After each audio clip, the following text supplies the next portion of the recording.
Merci pour l'accueil, en tout cas. C'est une grâce pour moi. Moi qui étais aussi d'origine un peu musulmane, je dois dire que j'ai appris pas mal de choses depuis hier.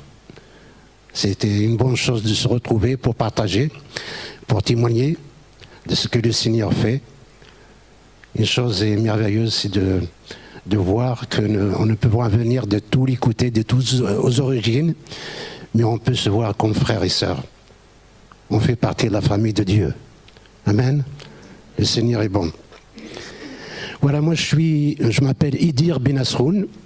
Je suis algérien, kabyle. Je suis au nord-est d'Algérie, pour vous situer un petit peu, sur les hautes montagnes.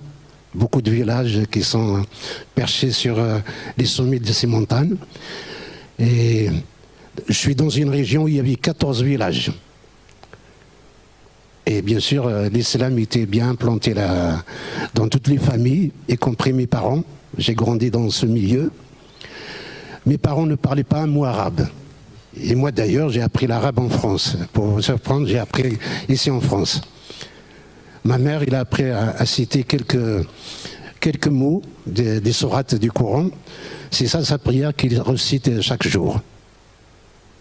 C'est un peu beaucoup. Je dirais dans tout le village, la plupart de ces familles, c'est comme ça qu'ils prient, justement, en tant que musulmans. Et moi, j'ai grandi dans ce milieu. Quand j'étais ado, à mon adolescence, je lisais beaucoup de bandes dessinées. On se prêtait avec les copains, parce qu'on n'a pas toujours les moyens d'acheter les numéros qui sortent, donc on se les passe. Et un beau jour, je ne sais pas de ce qui est arrivé, j'avais un magazine qui était un peu déchiré. Ça commence par le sacrifice de Jésus. Mais je ne sais même pas de ce qu'il est sorti, ce livre-là, dans ces hautes montagnes de la Kabylie. J'ai commencé à le lire, mais je ne comprenais pas. Il disait que Jésus est mort pour tous les hommes. Et il y a un commentaire qui dit, y compris toi, le lecteur, qui était en train de lire ces lignes. Je dis, donc il s'adresse à moi. Je dis, c'est pas possible. Je dis, moi on a une religion, on a un prophète et tout ça, mais parce qu'on m'a toujours appris que Jésus, on a l'impression qu'il était français. Comme si c'était un Parisien. C'est le cousin de Chirac. On m'a toujours appris ça dans le milieu. Quand on parle de christianisme, on a l'impression qu'il n'y a que les Français qui sont concernés, quoi. Comment comprendre le sens de des mots, de ce juste qui est mort pour les injustes, qu'il a pris les péchés, nos péchés, qu'il a payé la dette. C'était très difficile pour moi. J'ai commencé à chercher, à trouver des réponses à mes questions. J'ai commencé à parler à mon père. Je dis, est-ce que tu comprends quelque chose?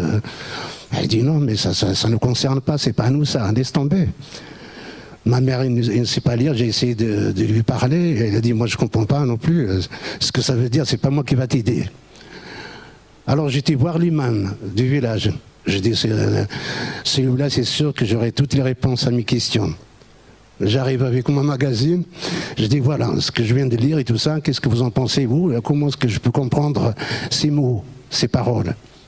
Et là, lui, il m'a agrandi encore plus sévèrement, il a dit, ça ne nous concerne pas, ça c'est pour les Français, ça n'a rien à voir avec nous. Donc il m'a carrément arraché le magazine pour ne plus le lire. Je suis resté un petit peu soif je ne trouve pas de réponse à mes questions. Et je dois dire que depuis ce jour, quand j'ai lu vraiment ce magazine, ça ne m'a pas sorti de mon esprit, de mon cœur, ça travaillait en moi. Mais je n'arrive pas à trouver de réponse. Alors un beau jour, donc, j'ai dit, pour échapper à toutes ces questions qui me perturbent, qui me travaillent un peu la tête et mon esprit, j'ai décidé de partir en France. J'ai décidé de faire le voyage, de venir en France. C'était en 69. Je dis, j'arrive en France, je ne parle plus. Cette question de Dieu, pour moi, ça y est, ça va être réglé. Plus d'islam, plus de christianisme, plus rien. J'ai envie de mener ma vie à ma guise, dans la liberté, comme l'ensemble. Parce que pour moi, je voyais les Français comme des gens, même s'ils se disent qu'ils ont une religion, ils vivent dans la liberté, ils font ce qu'ils veulent. C'est comme si j'ai envie d'avoir cette vie moi aussi, en France. Et c'était en 75. Dans les 73, j'ai rencontré un groupe de chrétiens, c'était à Beaubourg, au Châtelet, qui m'ont remis un Nouveau Testament sur la couverture. Il y a 2 poissons et 5 pains. Nouveau Testament, pour moi, le Nouveau Testament, ça veut absolument rien dire pour moi. Ma première réflexion, ma réaction, j'ai pensé que c'était un livre de recettes de cuisine. C'est exactement ce que j'ai pensé. J'ai pris ce livre sans pouvoir le lire. J'arrive à la maison, je l'ai placé sur l'étagère. Il est resté là sans jamais jeter un coup d'œil ce qui était écrit à l'intérieur. Parce qu'on ne m'a pas expliqué ce que ça veut dire. Jusqu'au beau jour, c'était en juillet 1975, il y avait une campagne d'évangélisation dans le 18e arrondissement. Dans une église à la rue Marcadet, il y a 2 jeunes filles qui m'ont abordé à la sortie du métro, 2 jeunes filles juives, chrétiennes, qui m'ont invité à assister à la réunion, dans une salle. Franchement, j'étais un peu surpris. J'ai eu peur de rentrer dans ce lieu. Pour moi, j'avais été, même si je ne pratiquais pas vraiment l'islam, on m'a inculqué un petit peu les valeurs de l'islam. Je ne dois même pas rentrer dans une église. J'ai peur, même si je rentre, peut-être que le plafond va tomber sur moi comme ça, à ce point-là. J'ai eu peur, quoi. Et pourtant, j'ai accepté l'invitation.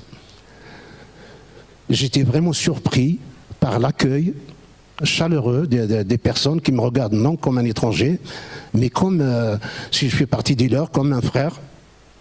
Ça m'a vraiment touché, ça. Et j'ai entendu des témoignages, des gens comme ils sont convertis, sont devenus chrétiens et vivent leur foi. J'ai bien sûr, chaque soir, durant toute la semaine, je revenais chaque soir pour entendre l'évangile. Il y avait vraiment cette soif en moi. Le dernier jour, après une semaine, le dernier jour, le message portait sur le sacrifice de Jésus. C'était vraiment les réponses à mes questions. J'ai l'impression que le message, vraiment, le Seigneur l'a préparé spécialement pour moi, ce soir-là. À un moment donné, il indique, le pasteur dans la salle, il dit que c'est pour toi que Jésus est mort. Son sang a été versé pour toi, pour payer ta dette, tes péchés. Mais je commençais à me poser des questions, je regarde, son doigt il se dirige directement dans ma direction. Je dis, mais j'ai l'impression qu'ils sont tous complotés contre moi, ils se sont mis d'accord ou quoi? C'était exactement... Mais il insiste, toujours son doigt, à 3 reprises dans ma direction, c'est pour toi. J'avais vraiment... le Saint-Esprit était sur moi. C'est comme... c'est toutes ces questions qui sont restées vraiment sans réponse commencent à devenir claires dans mon esprit.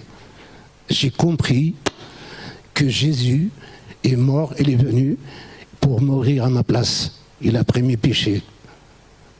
Il a payé la dette de mes péchés pour me racheter, pour faire de moi un enfant de Dieu, pour me donner la vie éternelle en son nom. Et quand il a fini le message, il a appelé, il a dit, est-ce qu'il y a quelqu'un parmi vous qui veut donner son cœur au Seigneur?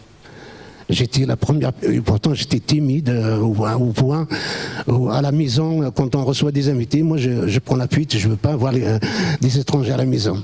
Et ce jour-là, devant cette salle, je me lève, j'ai dit, moi je donne mon cœur au Seigneur, je veux devenir chrétien. Et depuis ce jour, je suis devenu chrétien par la grâce de Dieu. Je n'ai pas une grande connaissance de la Bible, mais dès les premiers jours, je dirais, il y avait un peu la pression, parce que j'habitais chez un frère qui a un café-restaurant-hôtel au Châtelet. Et quand il a su, et au début, il pensait que c'est juste l'ambiance, ça me plaisait, je vais à l'église parce qu'il y a des filles et tout ça, peut-être c'est l'ambiance qui m'attire vers ces gens-là. Mais quand il a compris que c'était sérieux, je lisais ma Bible, j'ai prié, j'étais vraiment... la question est vraiment sérieuse. Qu'est-ce qu'il a fait un soir, j'arrive de mon travail, un vendredi soir, je trouve ma valise, devant le comptoir. Il m'a dit, voilà tes affaires. Moi, tu n'es plus mon frère, tu vas vers les chrétiens qui t'ont converti, ils vont te donner un logement. Comme ça, c'est la première persécution que, pour moi, tout jeune converti. Je dois revenir en arrière, continue, et il me dit catégoriquement, je ne veux plus te voir chez moi, tu vas chez les chrétiens, ou bien tu renies ta foi et tu restes ici avec moi. Non, j'ai dit non, j'ai pris ma valise, je suis sorti dehors, et j'ai appelé un responsable dans l'église, j'ai expliqué un peu ma situation. Il m'a dit, tu es le bienvenu, viens chez moi et on va trouver une solution après. J'ai passé une nuit chez lui. Et le lendemain, l'église m'a proposé dans un bureau, juste un petit canapé, tout ça. J'ai habité cette église pendant une année. J'ai l'impression d'être au ciel. J'étais heureux. J'ai lisé la parole de Dieu, la présence du Seigneur. Vraiment, j'ai l'impression de vivre au ciel. Et quand mon père, c'était en 1975 aussi qu'il a fait le pèlerinage. Ça a été aussi un autre problème qui se pose à moi. Mais mon père, il me dit que tu me fais honte. Il a dit, je ne vais plus à la mosquée à cause de toi parce que tout le monde a appris dans le village que tu es devenu chrétien. Ah, comment faire aussi? J'aime mon père, mais je ne veux pas lui faire de peine, mais je ne peux pas non plus renier ma foi. J'appartiens au Seigneur, désormais. Qu'est-ce qu'ils ont fait avec mon père et mon frère, qui a vraiment les moyens? Avec les cousins, ils sont mis d'accord. Ils disaient, si tu lui fais un commerce, tu lui achètes quelque chose qui pourra gérer, tout ça, il n'aura plus le temps d'aller à l'église, ni parler de la foi, ni de lire la Bible. Un jour, ils sont venus directement à l'église, au tabernacle, là-bas à la rue Marcadet. Ils sont venus avec, je les ai reçus à l'église. Ils sont rentrés d'ailleurs, j'étais étonné qu'ils acceptent de rentrer dans l'église. J'ai servi du café, du thé, ce qu'ils veulent. Ils étaient 4. Mais j'ai commencé à me poser la question, j'ai dit, qu'est-ce qu'ils viennent exactement faire ici? Après, ils commencent à me poser la question, voilà, donc la raison de notre venue. On te propose les 3 maillets, c'est-à-dire il y avait un café juste à l'entrée des halles, il existe encore aujourd'hui. Il dit qu'il est à toi ce café, mais à condition, on ne peut plus te voir à l'église, ni parler de Jésus, ni parler de ta foi en Christ. Comme ça, direct. Alors, je regarde les autres, ils étaient tous d'accord, ils ont dit, nous sommes venus, et ton père, il est d'accord avec nous. Moi, je ne sais pas ce qu'il m'a appris pendant qu'il me parlait. Il y a cette image qui est venue de Christ dans le désert, quand il a été tenté.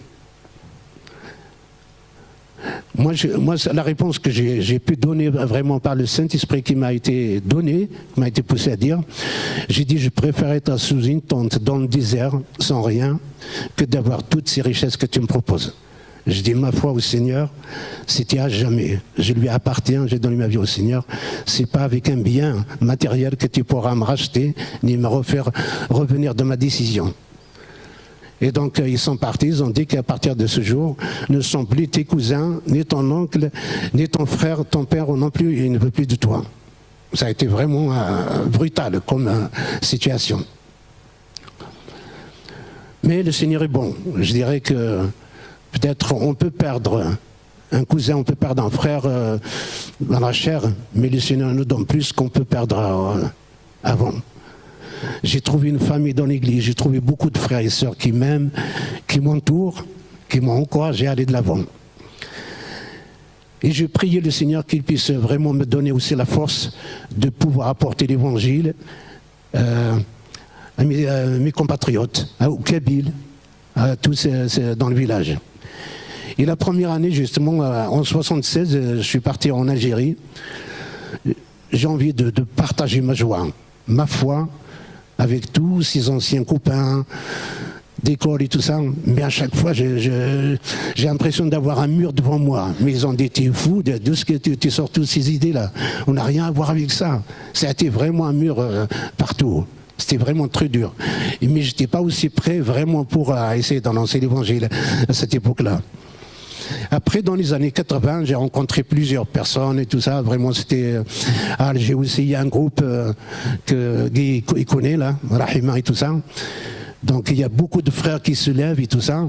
J'étais très encouragé. La question après, on prie que le Seigneur puisse ouvrir les portes de manière à avoir des émissions radio. À cette époque-là, on parlait de la radio, parce qu'il y a des émissions radio en français, en anglais, en arabe, mais en kabyle, il n'y a rien. Moi, j'ai vraiment à cœur ce fardeau, le Seigneur me l'a mis sur le cœur, d'apporter l'évangile à notre peuple, dans notre langue maternelle. C'est important d'entendre la parole de Dieu dans nos langues maternelles.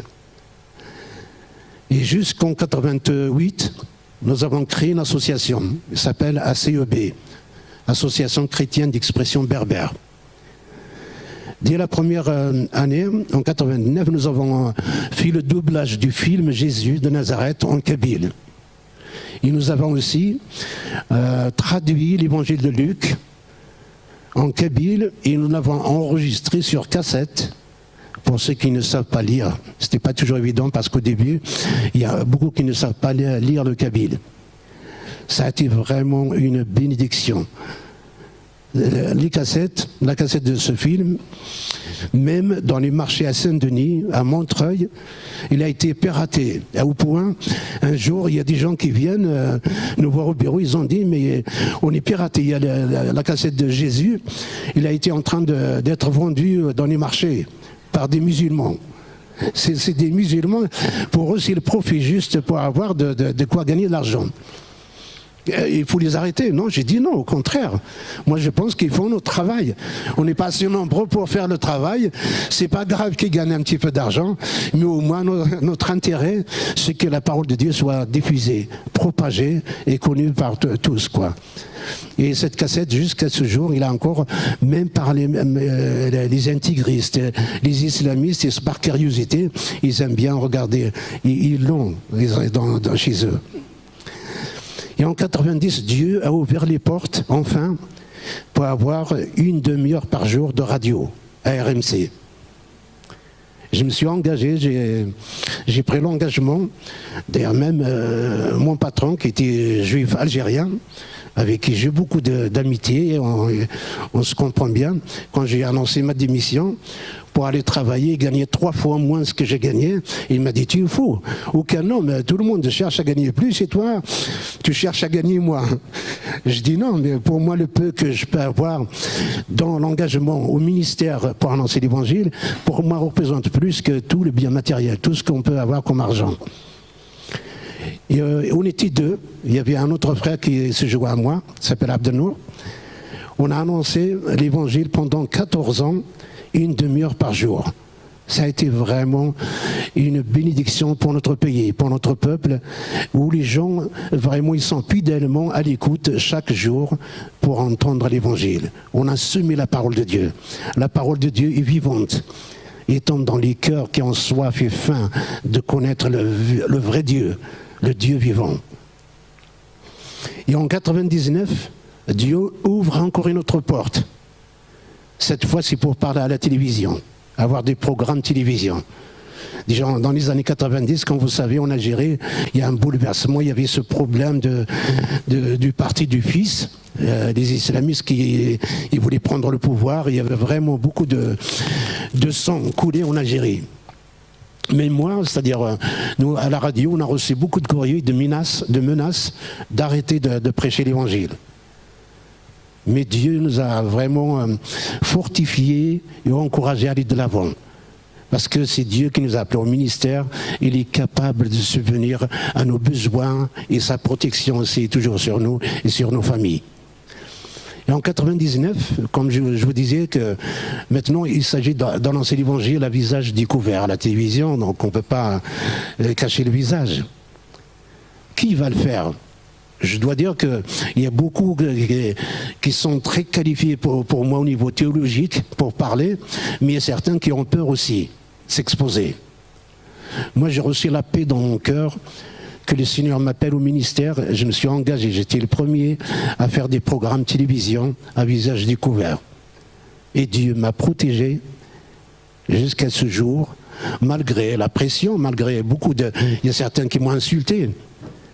Il y a au point même quelqu'un qui m'a écrit un jour, je ne sais pas de ce qu'il a rassemblé, toutes les insultes du monde sur une lettre. Il y a même des insultes que j'ai jamais entendues, quoi. Et chose étonnante ce jour-là, j'ai pris cette lettre, comme j'ai l'habitude de lire presque dans chaque programme, une lettre d'un auditeur. Et ce jour-là, j'ai pris cette lettre, il y avait son prénom, et j'ai commencé à bénir cette personne. Vraiment, tout simplement. Hein. Je dis, c'est par ignorance, parce que sinon, vous direz jamais ces mots à quelqu'un qui annonce la paix, la joie, la paix du Seigneur. Et quelques années plus tard, j'arrive en Algérie, comme j'ai l'habitude d'aller au moins 2 fois dans l'année pour visiter des églises. Un jour, il y a un homme qui s'approche de moi, quelqu'un de mon village, je connaissais. Il a dit, j'ai envie de prendre un café avec toi, si tu as le temps. C'était à 5 minutes, j'ai dit avec plaisir. On s'assoit. Il m'a dit, tu sais que la lettre, elle a dit, c'est moi qui te l'ai écrit. J'ai dit, ça y est, il va passer à l'acte ce jour-là. Ça m'a traversé l'esprit. J'ai dit, tout ce qu'il m'a dit, vraiment la rage qu'il a. Je dis, peut-être aujourd'hui, ça va être mon dernier jour, quoi. Il commence à me parler et je voyais que vraiment dans son visage, il y a une expression de paix, de sérénité. Il m'a dit, ça m'a touché. Quand tu m'as béni avec tous les insultes que j'ai envoyés, et moi je reçois la bénédiction au retour. Il a dit, aujourd'hui je suis chrétien, je suis converti, je suis à l'église. Ça a été vraiment un encouragement de voir que la parole de Dieu est vivante et touche les cœurs. À nous de répondre justement, pas justement coup par coup, mais ce qui nous maudissent, qu'on les bénisse nous. C'est ça que le Seigneur nous ordonne de faire. Que la bénédiction puisse vraiment être donnée au retour, malgré les insultes, malgré la pression du pouvoir, qui sont venus même visiter dans certaines églises en Algérie. Il y a des inspecteurs qui sont convertis en venant entendre, espionner un peu l'église de quoi ça parle. En écoutant l'évangile, ils se donnent au Seigneur. Il y en a encore aujourd'hui, il y en a parmi des responsables dans l'église, des anciens inspecteurs. Donc rien n'est impossible à Dieu. Rien n'est impossible. Aujourd'hui, en Kabylie, il y a plus de 45 églises. Pas seulement en Kabylie, hein. Il y a Oran, il y a Alger, il y a un peu, en tout cas en Algérie, on peut dire qu'il y a 45 églises en tout. Je parle des églises, bien sûr, évangéliques, protestantes, sans compter les églises catholiques. Dans la Constitution, il est reconnu, on a le droit de culte en Algérie. Mais dans la vie au quotidien, l'inspecteur de police peut décider du jour au lendemain de dire non. Une fois, on est arrivé à Tizi Ouzou, par exemple, un vendredi, on a trouvé toute une équipe de policiers devant l'entrée de l'église. C'est fermé. Vous n'avez pas le droit d'exercer un culte aujourd'hui. Comme ça. Mais le Seigneur est bon. Il ouvre des portes. Aujourd'hui, il y a une église dans la petite Kabylie. Il a été fermé en disant que vous n'avez pas de porte de secours. Ils ont fait 2 portes de secours. Malgré ça, depuis novembre dernier, ils n'ont pas le droit d'utiliser leur local. Qu'est-ce qu'ils ont fait? Ils ont acheté une sorte de chapiteau, une tente. Ils sont en train de faire leur culte devant ce bâtiment. Mais rien ne peut arrêter l'œuvre de Dieu. Le Seigneur nous appelle à vivre notre foi, pas en cachette, mais librement. Et ils peuvent nous jeter en prison, s'ils veulent. Même à l'église primitive, ce n'était pas aussi facile pour eux.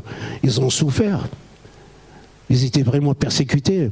Le Sanhédrin a carrément menacé Pierre et Jean de ne plus continuer à parler au nom de Jésus. Mais qu'est-ce qu'ils ont fait? Ils vont obéir au Sanhédrin ou bien obéir au Seigneur. Et bien c'est ce que nous avons nous aussi. Nous avons obéi au Seigneur qui nous appelle à annoncer son évangile, à annoncer sa parole. Et c'est ce que nous faisons et nous continuons à le faire encore aujourd'hui. Et donc, comme j'avais fait beaucoup de programmes, j'avais aussi commencé à écrire. Il y a très peu de livres, de littérature en tout cas, des commentaires bibliques. Donc beaucoup m'ont encouragé à écrire, à donner un peu les commentaires bibliques. Aujourd'hui, actuellement, donc, on a voulu les imprimer en Algérie, mais toutes les imprimeries c'est un peu difficile. Il y a certains qui ne veulent pas se mouiller. Dès qu'on voit que c'est un produit, un truc chrétien, biblique, ils disent non, on ne peut pas. Donc je viens de le sortir ici en France, mais maintenant il va falloir le rentrer en Algérie. Donc par la grâce de Dieu, on compte sur sa grâce et sa fidélité est toujours là.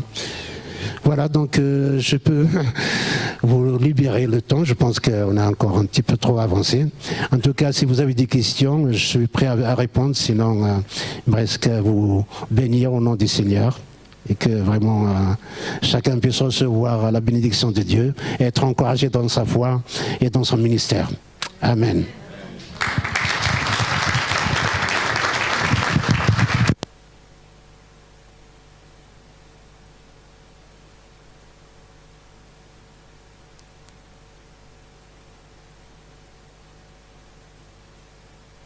Quels sont les besoins aujourd'hui de l'Église d'Algérie, les besoins spirituels de toutes ces communautés qui ont fleuri en Algérie? Oui. Il y avait, là, ton livre, il est en kabyle. En kabyle, oui. En kabyle, oui. Les besoins déjà au niveau de sur place, par exemple, l'Église confronte un petit peu ce problème. Les cimetières. Par exemple, il y a certains villages, par exemple, un chrétien qui décède, c'est-à-dire il y a certains qui s'opposent à qu'il soit enterré dans la mosquée musulmane, quoi, en tout cas les cimetières. Donc aujourd'hui, il y a certaines régions s'organisent pour certains qui ont donné des terrains pour faire un cimetière pour les chrétiens. Personnellement, moi j'ai donné ma maison pendant 7 ans pour faire l'église. L'église se réunit dans ma maison. Après, dans la maison de ma sœur aussi, qui a donné aussi sa maison pendant plusieurs années. Et aujourd'hui, Dieu a béni et on a acheté un terrain, on a commencé à construire dans cette région. Il y a toujours le besoin au niveau des locaux, au niveau matériel par exemple, il y a quand même beaucoup de chrétiens, je dirais d'églises, des églises de maisons. Ils continuent à se réunir dans des maisons parce qu'ils n'ont pas de local. Parce que il y a beaucoup d'églises catholiques qui ont été abandonnées, vides, qu'aujourd'hui sont devenues des entrepôts dans certaines communes. On a réclamé, on a demandé, c'est-à-dire de récupérer ces locaux, c'est-à-dire ça nous revient de droit pour les utiliser comme lieu de culte. Mais les autorités, malheureusement, comme l'islam et la religion des temps, essayent de faire tous les moyens possibles pour un petit peu stopper la progression du christianisme en Algérie. À chaque fois, ils essayent de nous trouver des prétextes pour ne pas nous laisser développer, n'avoir des locaux, n'avoir vraiment la possibilité de grandir, quoi. Voilà.